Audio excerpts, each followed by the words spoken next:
स्वयंपाकात स्वादाची जान, डीएम मसाले तुमच्या घराची शान. छत्रपती शासन महिला गृह उद्योग कबनूर इचलकरंजी घेऊन येत आहेत अस्सल परंपरेची मराठमोळी चव म्हणजेच डीएम मसाले. मटन मसाला, चिकन मसाला, धणे पावडर, गरम मसाला, बिर्याणी मसाला, तिखट चवदार मसाले आणि चटणी म्हणजेच डीएम मसाले. तर आजच आपल्या जेवणाची रंगत वाढवण्यासाठी केमिकल विरहित डीएम मसाले, गृहिणींच्या मनातले मसाले आणि चटणी अवश्य वापरा. डीएम मसाले महिला बचत गटाद्वारे करणारे स्वच्छ माफक दरामध्ये म्हणजेच डीएम मसाले. संपर्क दिव्याताई मगदूम, मोबाईल 91 30 80 22 55.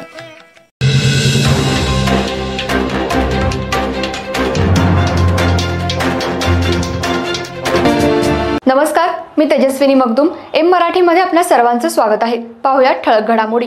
इचलकरंजी शहरात तब्बल 2.5 किलोमीटर लांबीचा तिरंगा, हातात राष्ट्रध्वज घेतलेल्या नागरिकांचा ओसंडून वाहणारा उत्साह आणि पाकिस्तान विरुद्ध घोषणा देत आणि भारतीय सैन्य दलाचं प्रोत्साहन वाढवत वस्त्रनगरी इचलकरंजीमध्ये तिरंगा एकता रॅली काढण्यात आली.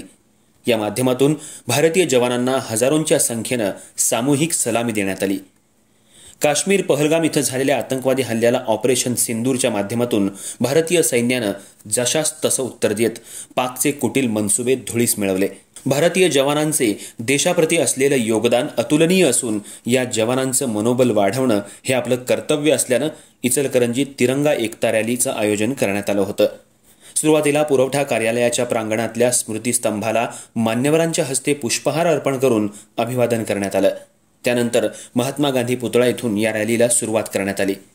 तब्बल 2.5 किलोमीटर लांबीचा तिरंगा, सर्वांच्या हाती राष्ट्रध्वज आणि परिधान केलेल्या तिरंगी टोप्या यामुळे संपूर्ण परिसर तिरंगामय झाला होता. रॅलीच्या प्रारंभी आमदार राहुल आवाडे, माजी मंत्री प्रकाश आवाडे, सुभेदार जयपाल कोरेगावे, भाजपा जिल्हाध्यक्ष राजवर्धन नाईक निंबाळकर, शहराध्यक्ष पैलवान अमृत भोसले, प्रकाश दत्वाडे, अशोक स्वामी, सौ अलका स्वामी, मिश्रीलाल जाजू, विजय भोजे यासह मान्यवर उपस्थित होते.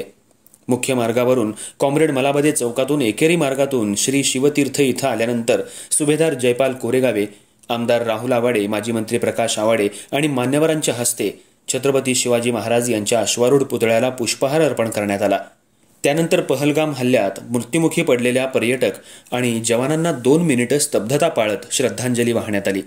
त्यानंतर वंदे मातरम होऊन रॅलीची सांगता झाली. यामध्ये माजी सैनिकांसह तरुण, महिला, विविध शाळांमधले विद्यार्थी विद्यार्थिनी, खेळाडू, नागरिक राष्ट्रध्वजासह मोठ्या संख्येनं सहभागी झाले होते.